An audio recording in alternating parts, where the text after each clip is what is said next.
దోచారే గౌరవం మన వైభవం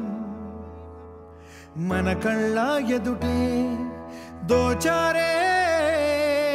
గౌరవం మన వైభవం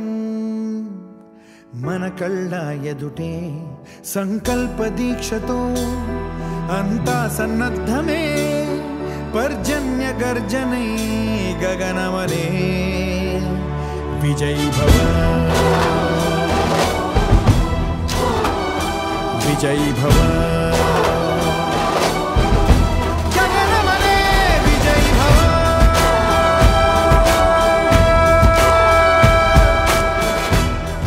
ప్రజలు ఒకటే అంటున్నారు 100% అమ్మా ఎలక్షన్స్ దగ్గరలో ఉన్నాయి మేము ఖచ్చితంగా టీడీపీ పార్టీకే ఓటేస్తామమ్మా ఎమ్మెల్యేగా నారాయణ గారికే ఓటేస్తాం ఎంపీగా విపిఆర్ గారికే ఓటేస్తాం దానిలో అసలు డౌట్ లేదమ్మా అని గత కొన్ని నెలలుగా అండి నేను డోర్ టు డోర్ క్యాంపెయినింగ్ చేస్తున్నాను మా నాన్నగారికి సపోర్ట్ చేస్తున్నాను ఒకరి ఇంటికి వెళ్తే వాళ్ళ ఇల్లు కొత్తగా కట్టుకున్నారండి వాళ్ళు ఒకటే అన్నారు అసలు మేము వైసీపీ పార్టీకి ఎందుకు ఓటేస్తాం ఎందుకు ఓటేయాలి మేము ఓటేయం మా ఓటు టీడీపీకే అది ఎమ్మెల్యే కావచ్చు ఎంపీ కావచ్చు మేము టీడీపీకే వేస్తాము వాళ్ళు చాలా అంటే చాలా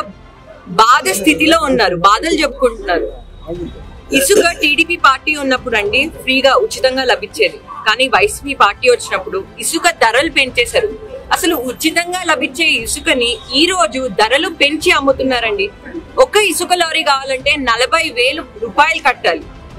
అమ్మ మా ఇంటికి 3 ఇసుక లారీలు కావాలి అంటే 40,000 ఇంటూ 3 అండి 1,20,000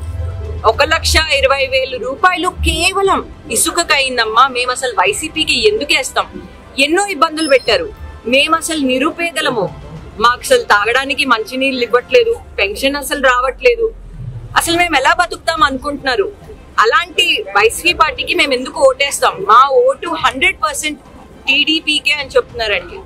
మీ అందరికీ తెలుసు 2014 to 2019 అండి టీడీపీ ప్రభుత్వం ఉన్నప్పుడు నాన్నగారు ఉన్నప్పుడు ప్రతి ఇంటికి బ్లూ వాటర్ పైప్ లైన్స్ వేసారండి సంగం బ్యారేజ్ నుంచి డైరెక్ట్ గా ప్యూర్ మినరల్ వాటర్ వచ్చేటట్టు చేశారు అది మధ్యలోనే ఆపేశారండి 90% వర్క్ అయితే పూర్తయిపోయింది మీరు ఇందాక చెప్పిన గృహ నిర్మాణం తీసుకుంటే పాపం నిరుపేదలండి వాళ్ళ ఆర్థిక పరిస్థితి చాలా అంటే చాలా తక్కువగా ఉండిద్ది అసలు 2 లక్షలు పెట్టి వాళ్ళు ఇళ్ళలో కట్టుకుంటారు టీడీపీ ప్రభుత్వం ఉన్నప్పుడు 2014 to 2019 అండి మా నాన్నగారు నిరుపేద కుటుంబం నుంచి వచ్చారు గుడిసెలో పెరిగారు కాబట్టి మినిస్టర్ అయినప్పుడు 2014 లో ఖచ్చితంగా నేను నిరుపేదలకి న్యాయం చేయాలి ప్రతి ఒక్కరు సుఖ సంతోషాలతో ఉండాలి అని 47,000 హౌసెస్ టిట్కో ఇల్లండి హై ఎండ్ టెక్నాలజీ గ్రనైట్ తో మీరు కిచెన్ కూడా లోపల ఇంటికి వెళ్ళి చూస్తుంటే కిచెన్ కూడా గ్రనైట్ తో ఉంటుంది అలాంటి ఇల్లు మూలన పడేశారు మీరు రోడ్స్ తీసుకోండి ఈ రోజు మనం ఈ రోడ్ పైన నిలబడడం కానీ ఎన్ని గుంతలు ఉన్నాయండి ఎంత దరిద్రంగా ఉంది పక్కనే మురిక్కాల గబ్బు కొడుతుంది ఆ మురిక్కాలలో చాలా చెత్త ఉంది అసలు 4 ఏళ్ల నుంచి వైసీపీ వాళ్ళు రాలేదు ఆ చెత్త క్లీన్ చేయట్లేదు కొన్ని సిచ్యువేషన్స్ చూస్తే పిల్లలు కూడా మురిక్కాలలో పడిపోయి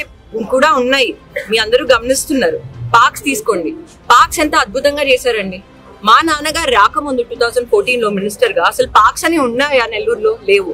పార్క్స్ లో ఓపెన్ జిమ్స్ పెట్టారు ఎంతో బాగా అభివృద్ధి చేశారు కానీ ఈ రోజు ఏమైంది మైనారిటీస్ కి జూనియర్ కాలేజ్ ఎక్స్క్లూజివ్ గర్ల్స్ కి జూనియర్ కాలేజ్ కట్టారు ఆ జూనియర్ కాలేజ్ లో ఒకప్పుడు ర్యాంక్స్ వచ్చేవి కానీ ఈ రోజు ఆ పరిస్థితి లేదు సో నెల్లూరుని కూడా డెవలప్ చేయొచ్చు దర్గా ఉంది దర్గా పక్కనే ఒక స్వర్ణాల చెరువు ఉంది ఒక నెక్లెస్ రోడ్ కాన్సెప్ట్ డెవలప్ చేయొచ్చు అని చాలా బాగా ఎంతో ఖర్చు పెట్టి డెవలప్ చేశారండి అదొక టూరిస్ట్ స్పాట్ లాగా డెవలప్ చేద్దామన్నారు పిల్లలకి పెద్దవాళ్ళకి బోటింగ్ పెట్టి ఎంప్లాయ్మెంట్ ఆపర్చునిటీస్ కూడా ఇవ్వచ్చు అనుకున్నారు కానీ ఆ phase 2 వర్క్ అక్కడే ఆగిపోయింది phase 1 అయిపోయింది ఇలా టీడీపీ పార్టీ చేసిన ప్రతిదీ వైఎస్ఆర్సీపీ పార్టీ వాళ్ళు ఆపేశారండి అదే విధంగా ఇంటింటికి నిరుపేదలకి